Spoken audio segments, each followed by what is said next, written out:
అని నా close friend love లో పడి పెళ్లి చేసుకుంది. కాలేజీలో అది అందగత్త, మ్యారేజ్ కాకముందు రాకుమార్తె. అంతా జరిగి జస్ట్ 1 month కాలేదు, ఎంత మారిపోయింది గుర్తుపట్టలేనట్టు. బక్క చిక్కిపోయి, మంచి లుక్కుపోయి, ఫేసు పాలిపోయి, జుట్టు రాలిపోయి, ఈ పని మనిషి వాళ్ళకం దేనికంటే తను పెళ్లి చేసుకోవడం వల్ల అంటూ గుక్కు పట్టి ఏడ్చింది. ముక్కు చీదుకున్న అది ఒక్క చుక్క కాఫీ ఇచ్చి ఫ్లాష్ బ్యాక్ చెప్పింది. పొద్దున్నే లేస్తూనే ఇంటి పనులన్నీ చెయ్యాలి, మరి ఏ పూట కా పూటే వెరైటీ వంటలన్నీ వండాలి.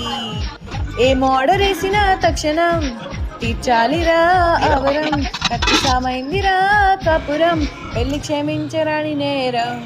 Don't marry, hey, be happy, oh. Don't marry, hey, be happy, yeah, yeah, yeah. Don't marry.